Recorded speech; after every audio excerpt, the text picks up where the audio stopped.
The Somalia pirates on the Horn of Africa, the Gulf of Aden, just before you enter the Suez Canal, just before you enter the Red Sea, have been pirating 270 plus ships in the last 2 years. They've tried. They got about 80 of them.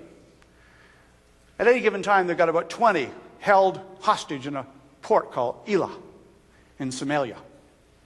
It's a business. They have hotels and restaurants specially run for the hostages, of which they have about 200 at any given time. Then they negotiate with the ship owners. They ask for 12 million. They usually settle for 2.5. And so, in August 26, 4 speedboats full of pirates with AK-47s and rocket-propelled grenades came rushing out to the ship that was of registry that was Greek flag, a multinational crew with 3 Iranian officers, including the captain. The other people were from 7 different nations. They captured the ship. They never fight off. The crew doesn't want to die, and why? Someone else's ship, and there's insurance, so why should they give their life? So they don't resist. These guys captured the ship. They entered into negotiations. Somehow the Americans got involved. The ship was coming from China filled with metal parts, machinery, and ore. It was heading for Rotterdam in Europe. As the American negotiators started negotiating with the 25 Somalia pirates, they noticed after 3 days that the leaders of the group were losing their hair and their skin was sloughing off. Then they died. The next 3 negotiated, and then they died. By the end of 2 weeks, 22 of the 25 Somalia pirates were dead, most horribly.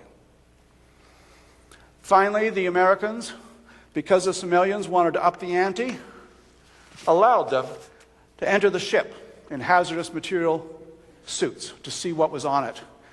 The Somalia pirates, beginning the first day, wanting to up the ante, had broken open violently one of the 7 very elaborate containers. These containers had supercomputer encryption locks. They'd never seen such a thing before. It turned out that when they broke in, they encountered not machinery and not ore, but what they encountered was this: radioactively enhanced, very fine gravel, surrounded by massive amounts of explosives.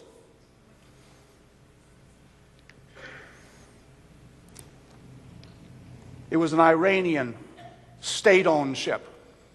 It was coming from China, but its goal was Israel. Had the pirates, by God's providence, not intervened, that ship would have gone through the Suez Canal, and the captain admitted they were going to declare a false marine emergency and begged to be allowed into Ashkelon or Haifa Harbor for marine emergency repairs. Then they would trigger the explosives, and a cloud of radioactive dust of the biggest dirty atomic bomb ever conceived or built in history would have floated over the harbor, the port, the city, killing at least 10 to 20,000, and over the next few years at least 100,000 people would have died to enhanced cancer radiation.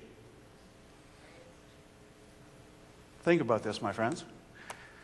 August 26, the world was within 2 days of a third world war. No Israeli government, not even Omar or Livni, could possibly not with massive nuclear attacks on Iran. Ahmadinejad said, when interviewed about the possibility of attacking Israel, he said, yeah, we're going to do it. And the reporter said, well, what about the 40 million Iranians that'll die? And what about the millions of Palestinians that are dying in Gaza and West Bank and Israel? And he said, well, the Muslims will all go as martyrs to heaven, but all the Jews will go to hell, so that's okay. How do you deter such a person? You don't. You take them out. There's nothing to negotiate with. You can't negotiate with Hitler in 1938 and offer him $10 billion. Because though he wants $10 billion, he wants you dead more. You have 2 choices. Let him kill you, or kill him.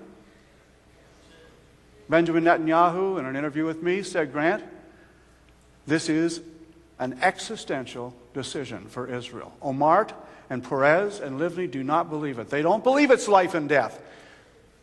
I know it's life and death. So that tells you what's going to happen. Probably in the not-too-distant future when he pulls his coalition together in the next few weeks. Let me close.